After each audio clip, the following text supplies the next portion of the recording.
Buenas tardes, buenas noches, hermanos, hermanas. Deseo que la paz de Cristo Jesús sea con cada uno de ustedes.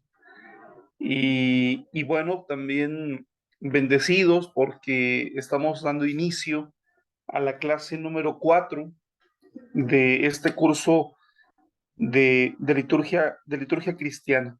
Así que, bueno, deseo de todo corazón que este espacio, ¿verdad?, que vamos a tener en este día pueda ser de mucha bendición y podamos encontrar también eh, un aprendizaje y un sentido del por qué estamos aprendiendo eh, los puntos que en la clase de liturgia vamos a revisar y hemos estado revisando desde las clases iniciales.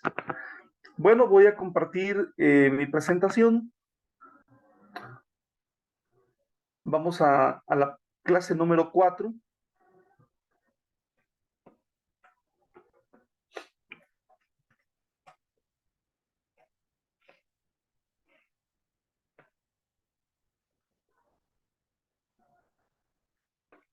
Y la clase número 4, mis hermanos, lleva por título el concepto de templo como lugar de encuentro con Dios, la segunda parte, ¿sí?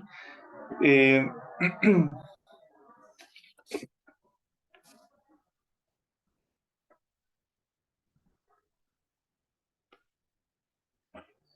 esta será la agenda de nuestra clase. Vamos a dar inicio con un repaso, como lo hacemos cada clase al principio. Nuestra pregunta clave es: ¿qué hicimos la clase pasada? Y a partir de esta pregunta empezamos a comentar y empezamos a dialogar sobre los puntos que para ustedes fueron los más relevantes o que llamaron de alguna manera su atención de forma especial. Después vamos a finalizar con el tema del tabernáculo, mis hermanos, para a continuación exponer el tema, la construcción del templo. Y de manera paradójica, ¿verdad? La construcción del templo tiene que ver con los comienzos de la institución, de la religión de Israel. Vamos a revisar un tema especial, el cual es el templo de Salomón, como la casa de Yahvé, su significado religioso y político, pero también desde el interior de la religión judía. Vamos a revisar que había una crítica también muy fuerte al templo como institución y además veremos el hito de la destrucción del templo de Jerusalén, hermanos. Después vamos a pasar a un periodo que es el periodo que nosotros conocemos como post-exílico, ¿sí? Y que bueno, los judíos le conocen como la era del segundo templo. Y vamos a revisar acerca de la institución sinagogal, cómo surge la institución sinagogal. Vamos a ir al siguiente tema, que es el de la sinagoga en el siglo I de nuestra era. De manera muy particular, esto nos concierne y nos interesa porque precisamente es en esta época del siglo I de nuestra era en la cual surge el cristianismo, hermanos. Y veremos cómo fueron estos primeros encuentros entre los primeros cristianos y la sinagoga judía. Para finalizar, hermanos, vamos a ver los dos últimos temas de esta semana que tiene que ver con el espacio sagrado y vamos a ver el concepto de iglesia en el Nuevo Testamento y el concepto de templo desde la teología del Nuevo Testamento. Así que esta será, mis hermanos, la agenda de clase que con el favor de Dios vamos a, vamos a tener en este día. Y bueno, quisiera aprovechar, mis hermanos, eh, unos minutos breves para que podamos tener nuestra retroalimentación con base en la pregunta, ¿qué hicimos la clase pasada? ¿Alguien recuerda? ¿Alguien quiere iniciar el diálogo, mis hermanos? ¿Qué fue lo más relevante para usted la clase anterior?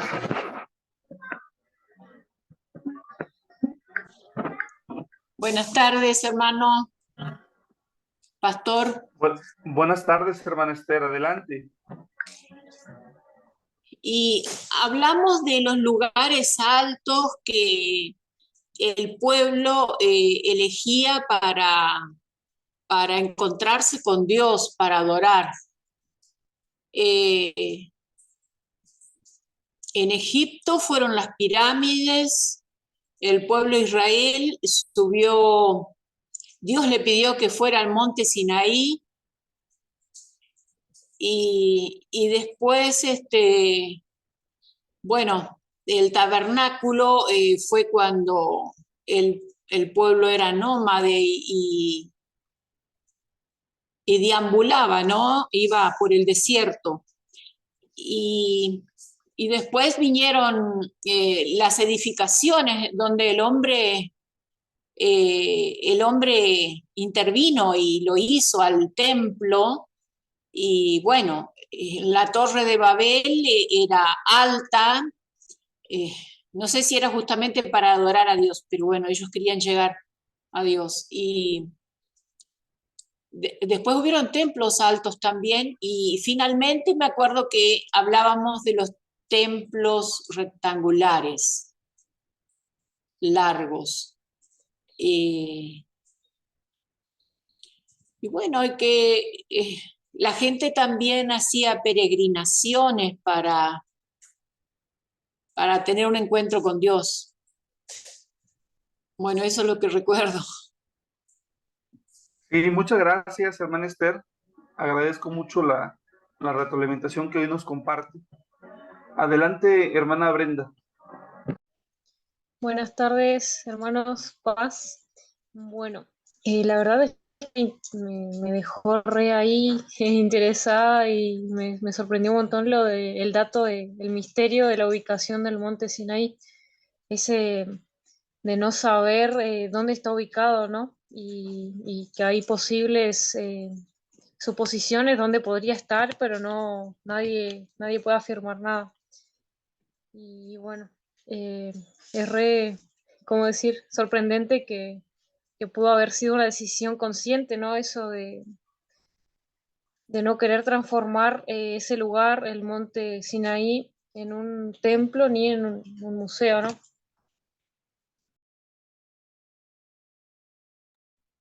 Sí, muchas gracias, hermana Brenda. Muchas gracias. Muy bien, pues les agradezco por su retroalimentación. No sé si alguien más quiera compartir algún comentario, alguna opinión. Si no es así, pues vamos a iniciar con nuestra clase en esta tarde, noche.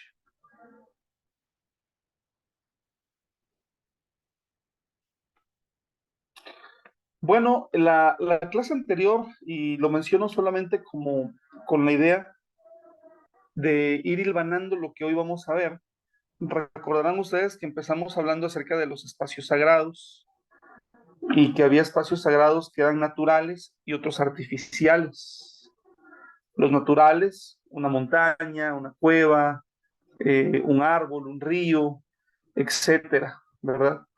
Cuando hablamos de espacios sagrados, hermanos, recordemos que en esta clasificación pues entran cualquier tipo de santuario o de espacio que el ser humano, las distintas civilizaciones, erigieron a sus divinidades, a sus dioses, ¿no?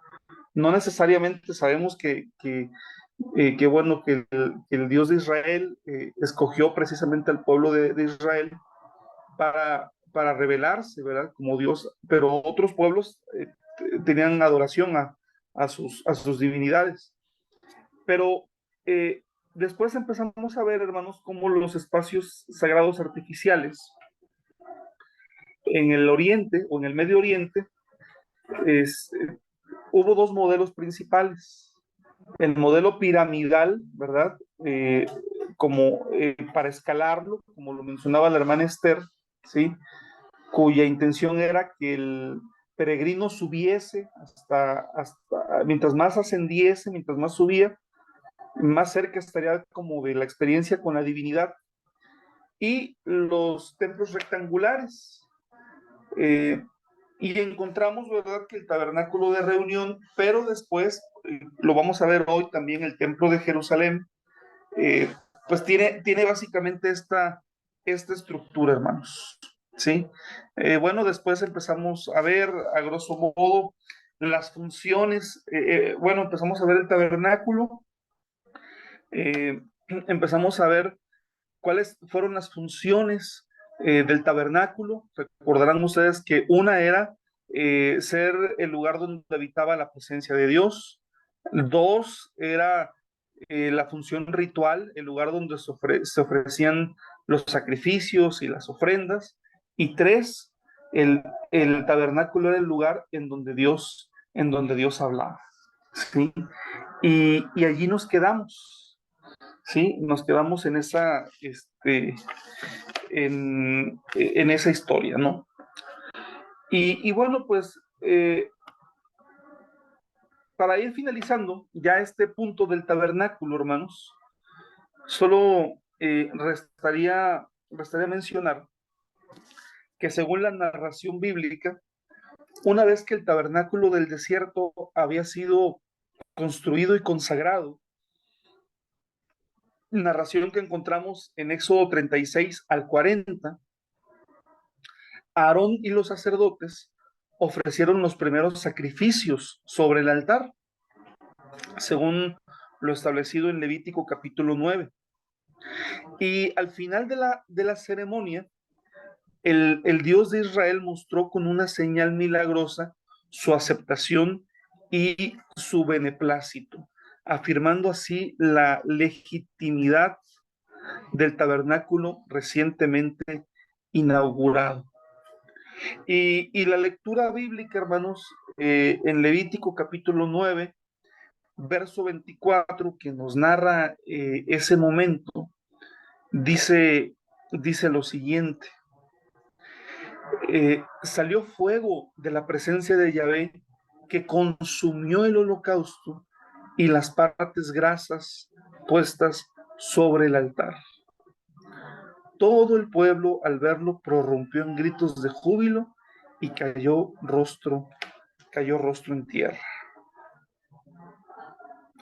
Y bueno, hermanos, pues a partir de ese momento, el tabernáculo del desierto, que como ya hemos mencionado, era desarmable y era portátil, acompañó a Israel en su deambular por el desierto durante 40 años, según la narrativa bíblica. Eh, la Biblia nos dice que durante la marcha por el desierto, la presencia de Dios se manifestaba a través de una nube y esta nube se reposaba continuamente sobre el tabernáculo, teniendo por las noches la apariencia de un fuego.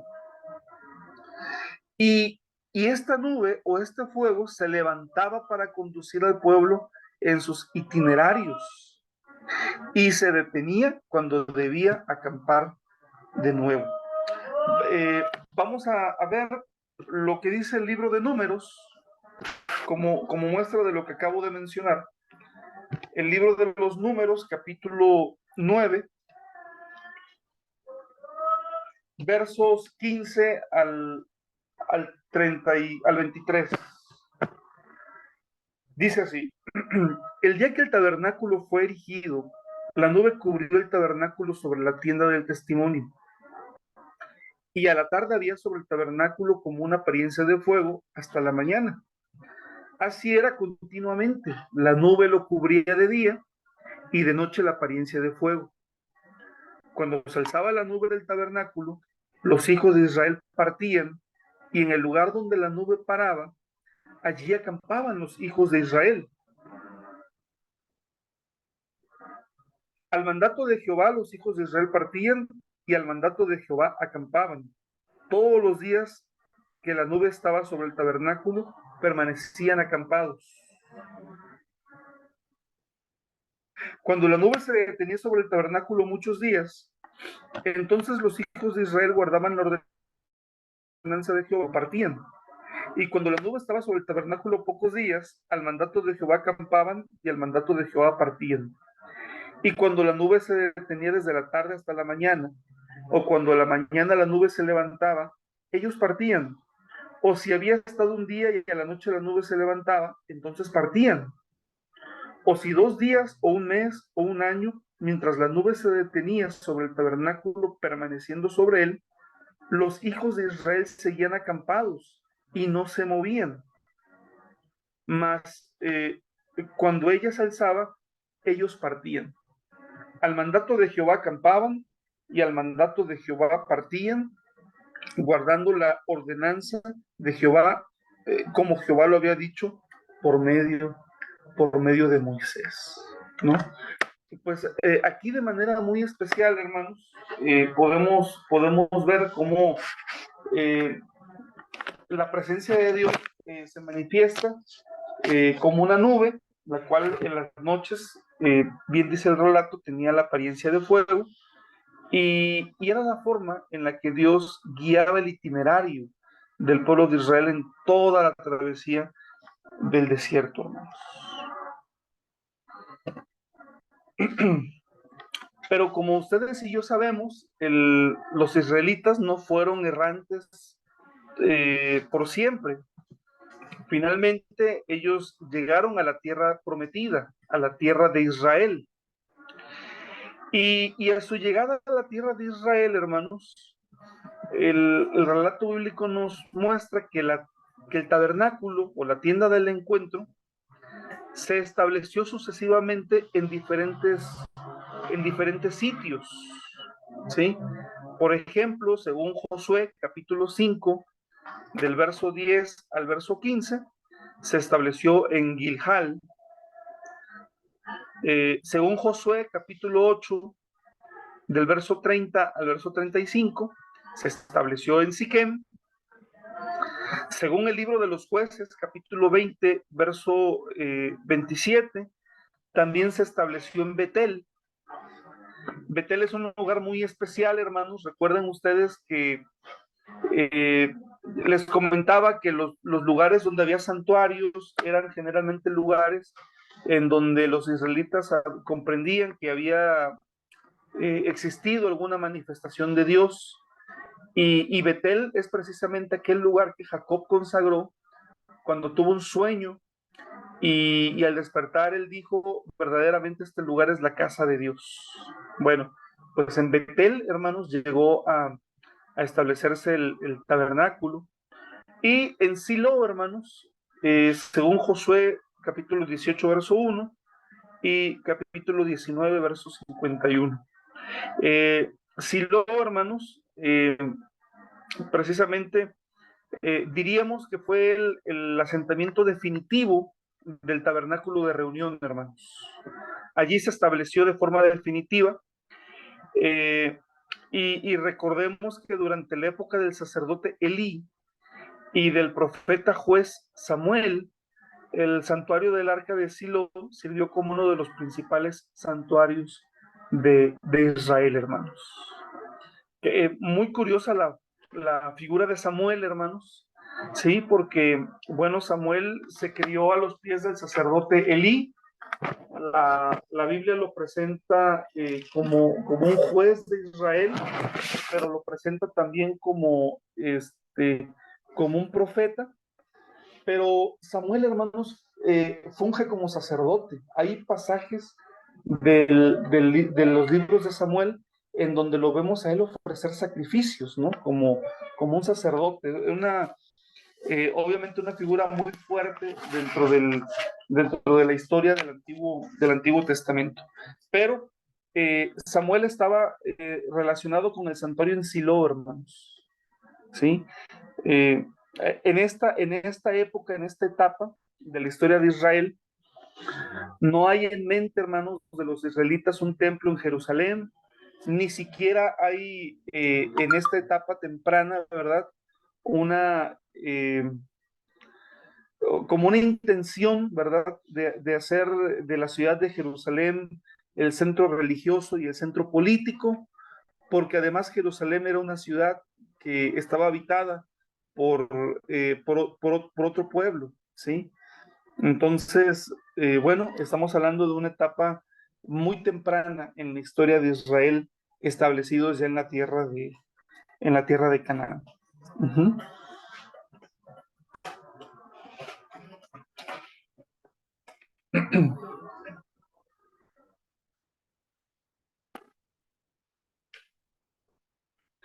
El siguiente tema se titula Los comienzos de la institución, orígenes de la ciudad de Jerusalén.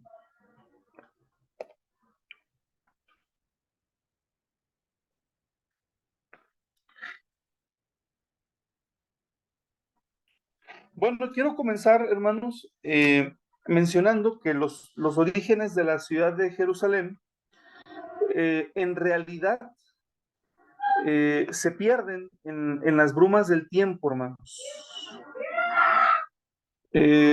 Según lo demuestra la arqueología, como lo es el caso de los textos de execración egipcios, que datan de los siglos 9 y 8 antes de Cristo, o las cartas de Tel el Amarná, también en Egipto, que datan del siglo XVI.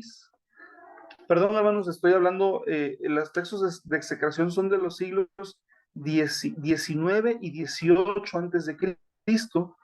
Las cartas de Tel el Amarná, también en Egipto, del siglo XVI antes de Cristo, hermanos.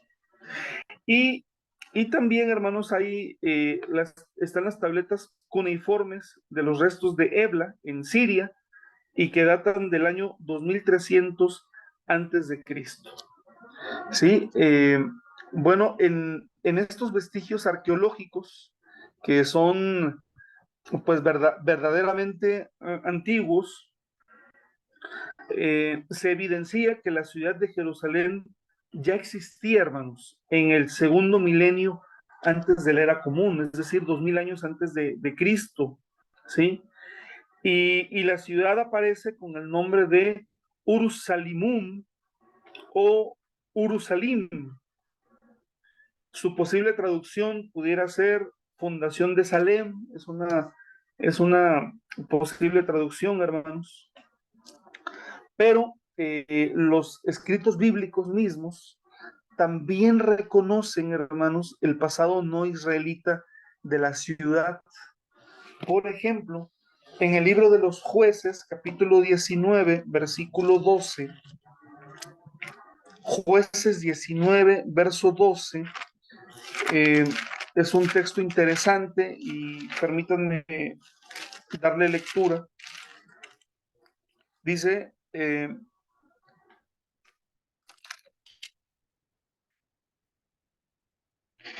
bueno, es el capítulo 19, desde el verso 10. Jueces 19, verso 10 dice, mas el hombre no quiso pasar allí la noche, sino que se levantó y se fue, y llegó hasta enfrente de Jebús, que es Jerusalén, con su par de asnos ensillados y su concubina. Y estando ya junto a Jebús, el día había declinado mucho, y dijo el criado a su señor, ven ahora y vámonos a esta ciudad de los Jebuseos, para que pasemos en ella la noche. Y su señor le respondió, no iremos a ninguna ciudad de extranjeros que no sea de los hijos de Israel, sino que pasaremos hasta Gabá y dijo a su criado, etcétera, etcétera. ¿Sí?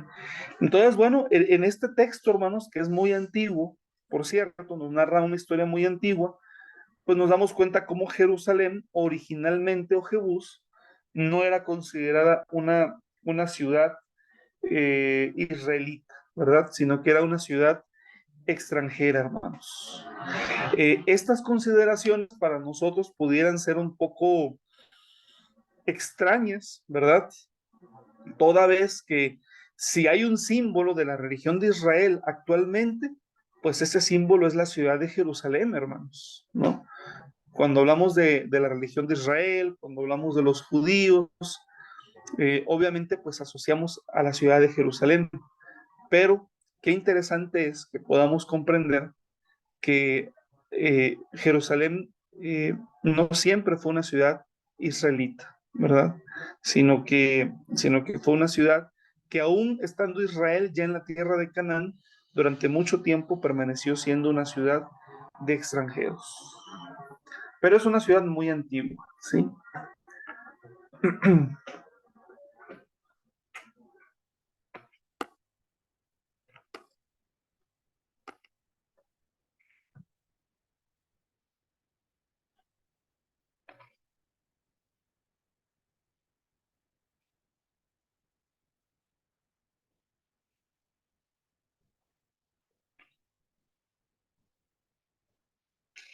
Bueno, sobre los textos de execración egipcios, hermanos, ¿sí?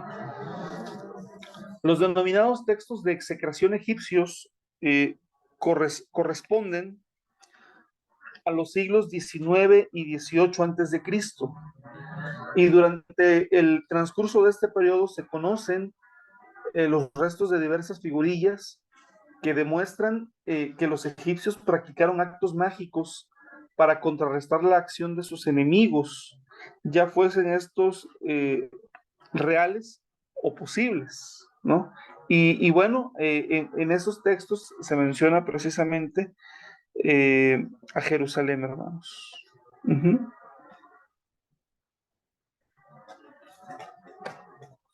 Las cartas de Tel el Amarna, hermanos. Bueno, estas inscripciones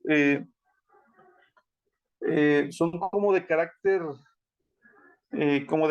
mágico, hermanos, y contienen nombres de países, de ciudades, nombres de gobernantes que se habían declarado enemigos de Egipto, hermanos. Y entonces en estas cartas, el contenido de estas cartas en realidad son maldiciones que habrían de ser efectivas en caso de que estos países o estas ciudades se rebelaran en contra del faraón. Y estas inscripciones se dividen en dos categorías, hermanos.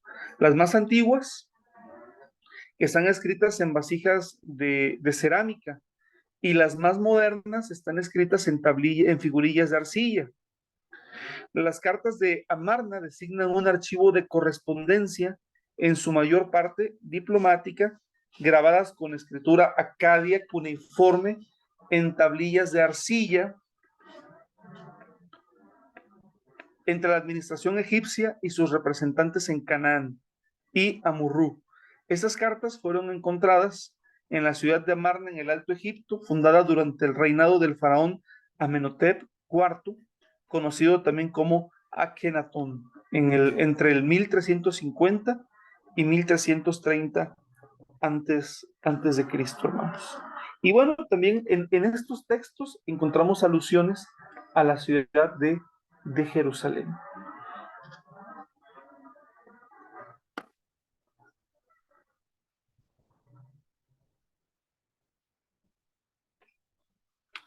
Bueno, esto ya lo vimos, los escritos bíblicos mismos reconocen el pasado no israelita de la ciudad, llamando a la ciudad de extranjeros, en Jueces 19, verso 12, debido a su población de origen jebuseo.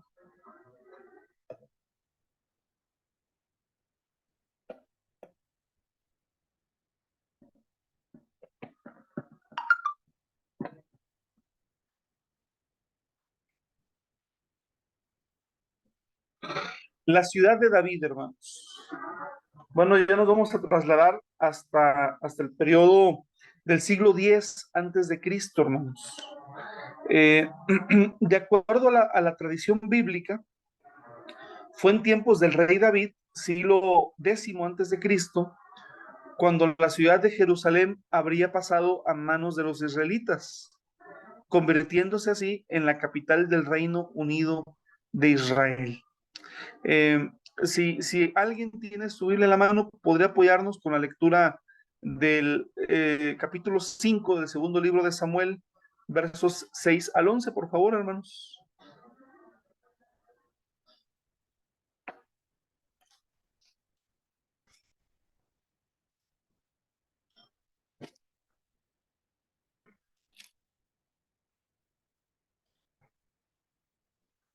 ¿Alguien tendría la cita bíblica?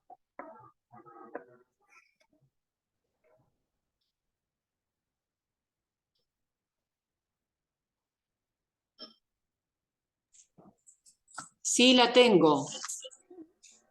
5, 6. Leo del 6 al 11. Adelante, hermana, gracias.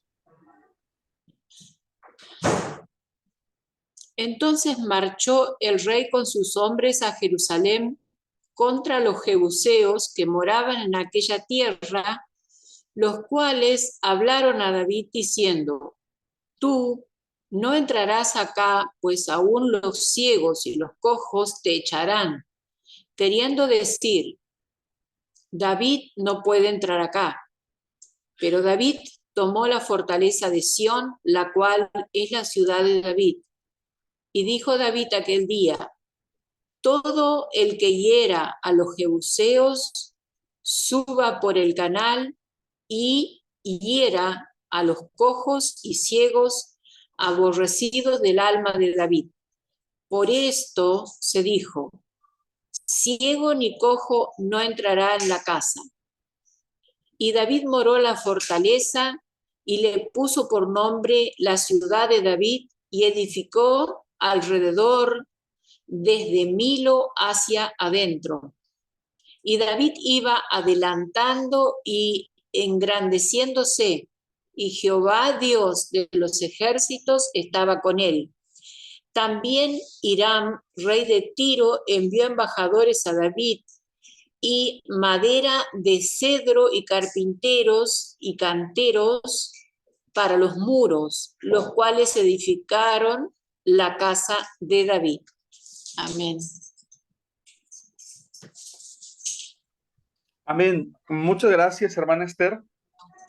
Bueno, pues aquí vemos cómo la ciudad de Jerusalén, desde un inicio, hermanos, en la tradición bíblica, está asociada al rey David, hermanos.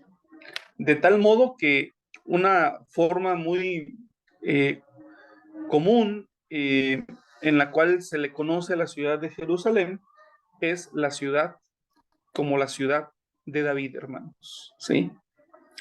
Bueno,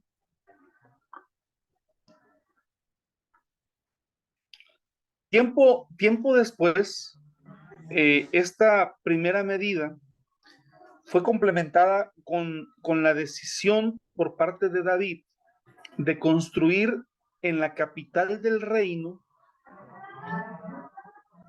una casa de residencia permanente para el arca de Dios, a efectos de convertir la ciudad en el centro religioso de la nación, hermanos.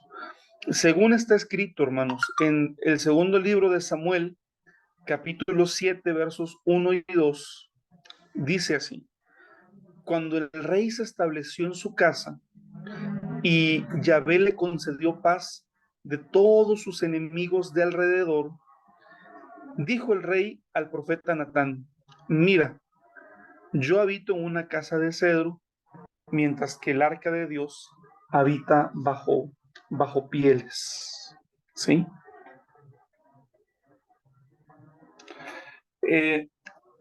Hermanos, hasta ese momento, ¿verdad?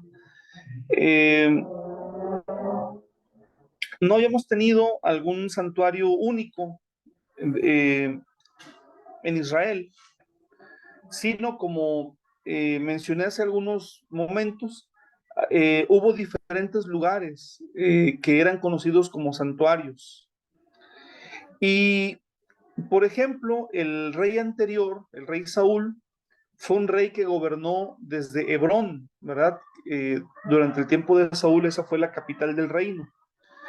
David conquista Jerusalén y establece en esa ciudad su capital, hermanos.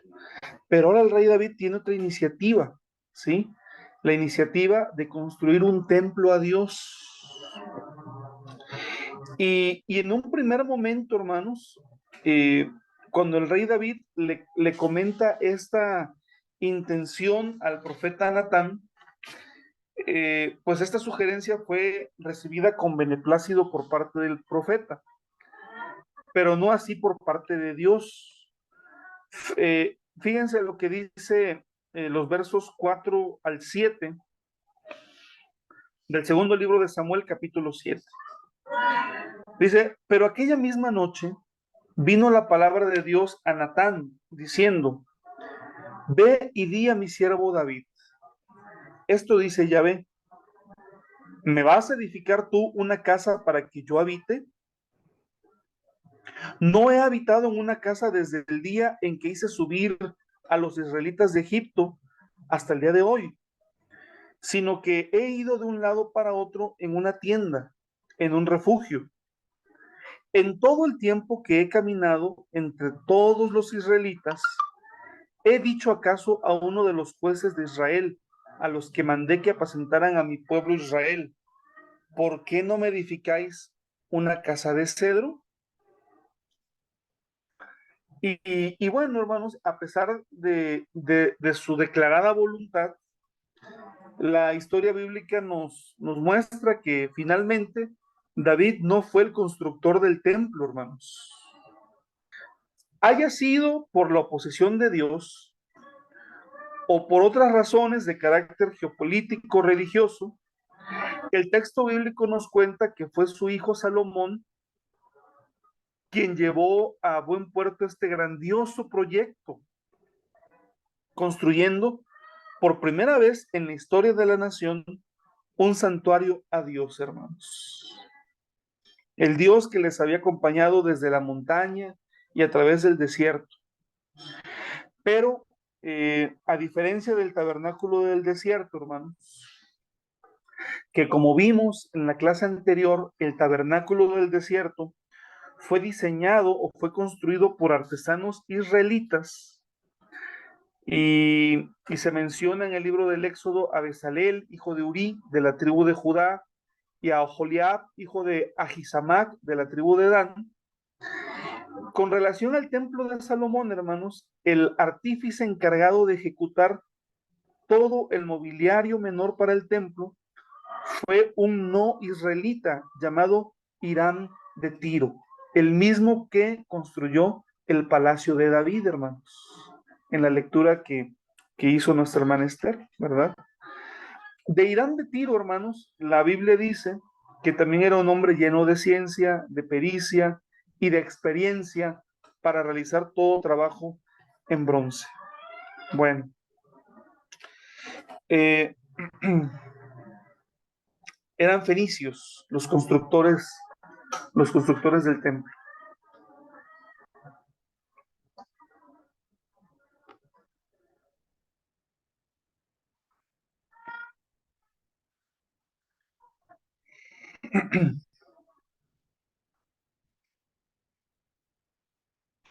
Y vamos al templo de Salomón, hermanos. ¿Sí?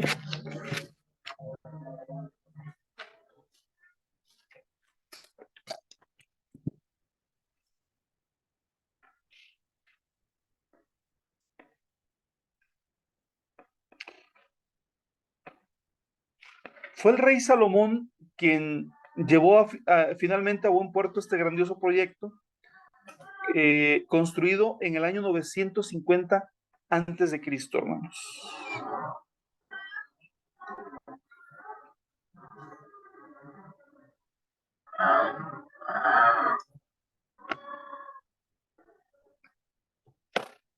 El templo de Jerusalén fue construido en el monte Sión, localizado al norte de la ciudad de David, hermanos. De acuerdo con una tradición bíblica tardía, hermanos, y que es aludida al segundo libro de las Crónicas, capítulo 3, verso 1. Segundo libro de las Crónicas, capítulo 3, verso 1, dice esto, hermanos.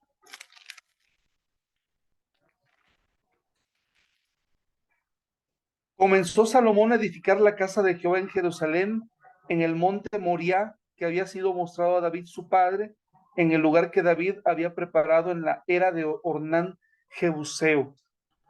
Aquí vemos que el monte Sinaí, que el monte Sión, hermanos, ahora en segundo libro de Crónicas 3.1, dicen que es el mismo sitio donde habría estado el mítico monte Moriah, hermanos. ¿Y cuál es el monte Moriah? Pues es el lugar, hermanos, asociado con el sacrificio de Isaac en Génesis 22, verso 2, aquel lugar en donde Abraham iba a sacrificar a Isaac, pero también era un lugar, hermanos, el mismo sitio donde Dios se había manifestado a su padre David, en el lugar donde David había hecho los preparativos en la era de Ornán el Jebuseo, hermanos.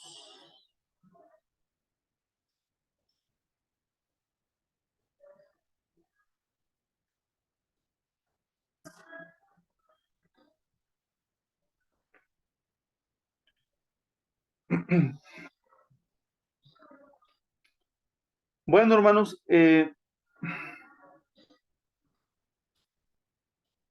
la existencia del templo de Salomón, hermanos, consolidó a la ciudad de Jerusalén y a su santuario como el centro religioso, haciendo a un lado a otras ciudades más antiguas y también sagradas, como Siquem, como Betel, como Dan, como Silo, hermanos. Y el templo de Jerusalén, hermanos, habría sido solo uno de los edificios que formaban parte de la Acrópolis real, construida en el norte de la ciudad de David, que incluía el templo, el palacio real, la casa Bosque del Líbano, la casa del rey, la sala del juicio. Y por estar ubicado, hermanos, en la parte alta de la ciudad, no sorprende entonces que la Biblia hebrea acostumbre a hablar sobre la acción de subir al monte Sión, al monte de Yahvé o a la casa de Yahvé. Vamos, subamos a Sión. ¿Quién subirá al monte de Yahvé? ¿Quién subirá al monte de Jehová? Dice uno de los salmos, ¿sí? Incluso, hermanos, algunos han supuesto, ¿verdad?, que a la usanza de otros grandes santuarios de la antigüedad, también debería haber existido una vía sacra, es decir, un camino especial para acceder al complejo sagrado, hermanos. Bueno, vamos a ver un poco acerca de la arquitectura del templo de Salomón, hermanos. Y tengo una pequeña sorpresa para ustedes. Voy a compartir con ustedes unos videos en 3D, en tercera dimensión, que nos permitan de alguna manera visualizar, tener la experiencia virtual, ¿verdad?, para conocer el templo de Salomón.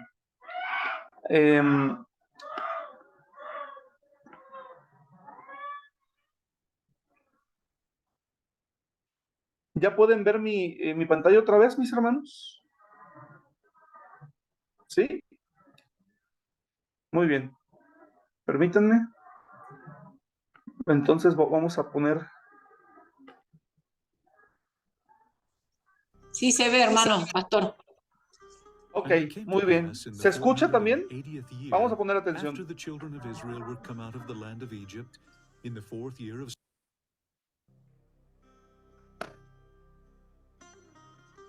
And it came to pass in the 480th year, after the children of Israel were come out of the land of Egypt, in the 4th year of Solomon's reign over Israel, Sí, se escucha.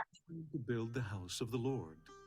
And the house which King Solomon built for the Lord, the length thereof was 80 cubits, and the breadth thereof 20 cubits, and the height thereof 30 cubits.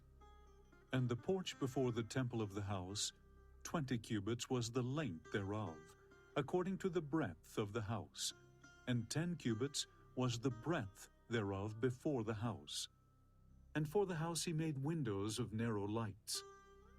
And against the wall of the house he built chambers round about, 5 cubits high, and they rested on the house with timber of cedar. The nethermost chamber was 5 cubits broad, and the middle was 6 cubits broad, and the third was 7 cubits broad.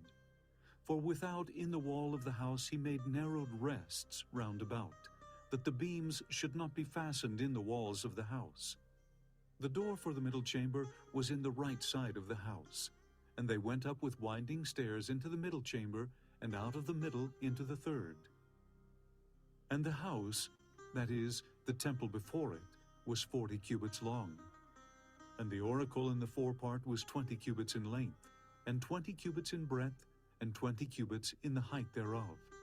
And within the oracle he made 2 cherubims of olive tree, each 10 cubits high. And he set the cherubims within the inner house, and they stretched forth the wings of the cherubims, so that the wing of the one touched the one wall, and the wing of the other cherub touched the other wall, and their wings touched one another in the midst of the house. And he carved all the walls of the house round about with carved figures of cherubims, and palm trees and open flowers, within and without. And the whole house he overlaid with gold, until he had finished all the house. And for the entering of the oracle he made doors of olive tree. The lintel and side posts were a 5th part of the wall. So also made he for the door of the temple posts of olive tree, a 4th part of the wall. And the 2 doors were of fir tree. The 2 leaves of the one door were folding, and the 2 leaves of the other door were folding. And he carved thereon cherubims and palm trees and open flowers, and covered them with gold fitted upon the carved work. And Solomon made all the vessels that pertained unto the house of the Lord, the altar of gold, and the table of gold, whereupon the showbread was. And the candlesticks of pure gold, 5 on the right side, and 5 on the left, before the oracle, with the flowers and the lamps, and the tongs of gold. And he set up the pillars in the porch of the temple, and he set up the right pillar, and called the name thereof Jachin. And he set up the left pillar, and called the name thereof Boaz. And upon the top of the pillars was lily work. So was the work of the pillars finished. And he made a molten sea, 10 cubits from the one brim to the other. It was round all about, and his height was 5 cubits, and a line of 30 cubits did compass it round about. It stood upon 12 oxen, 3 looking toward the north, and 3 looking toward the west, and 3 looking toward the south, and 3 looking toward the east. And the sea was set above upon them, and all their hinder parts were inward. And it was an handbreadth thick, and the brim thereof was wrought like the brim of a cup, with flowers of lilies. It contained 2,000 baths. And he made 10 bases of brass. 4 cubits was the length of one base, and 4 cubits the breadth thereof, and 3 cubits the height of it. And on the borders that were between the ledges were lions, oxen, and cherubims. And every base had 4 brazen wheels, and the work of the wheels was like the work of a chariot wheel. Then made he 10 lavers of brass. One laver contained 40 baths, and upon every one of the 10 bases 1 laver. And he put 5 bases on the right side of the house, and 5 on the left side of the house. And he set the sea on the right side of the house eastward, over against the south. So was ended all the work that King Solomon made for the house of the Lord.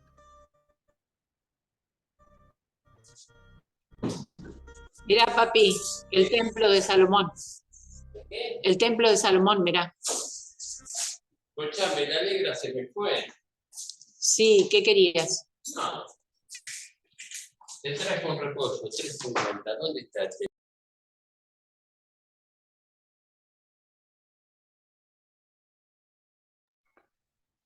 Bueno, les voy a facilitar el enlace también para que ustedes puedan posteriormente también tenerlo y poder eh, pues disfrutarlo, ¿verdad? En 3D es una forma muy excelente porque aunque está en inglés, está subtitulado y conforme se va narrando el relato bíblico, ¿verdad? Pues estamos viendo cómo era la construcción del templo de Jerusalén, hermanos.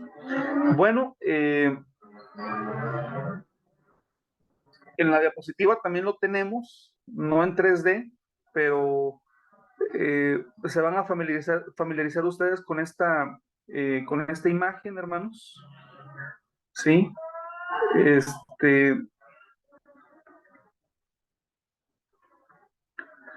Y si recuerdan ustedes, mis hermanos, realmente el templo de Salomón tiene una estructura muy parecida al tabernáculo de reunión, ¿sí? Recordarán que el tabernáculo también tenía el altar a la derecha, tenía una fuente a la izquierda, ¿verdad? Aquí es el mar de fundición. Y después, bueno, también es un santuario rectangular, ¿sí? Con un lugar santo. Después está el lugar santísimo también. Y bueno, tenemos aquí el layout, ¿verdad? El diseño del templo. A los lados están las cámaras de los sacerdotes, ¿sí? Aquí donde estoy señalando más o menos están las cámaras de los sacerdotes. Y bueno, esta es el layout, el diseño, ¿verdad? De lo que fue el templo de Salomón, el primer templo, hermanos, el que se construyó para reemplazar el tabernáculo y para hacer el recinto del Arca del Pacto, ¿sí? El templo fue completado en el 957 a.C. y después fue destruido por los babilonios en el 587 antes de Cristo, ¿no? Aquí tenemos algunas descripciones. Y bueno, yo creo que esta descripción y el video pues van a ser de mucha utilidad para poder comprender este punto.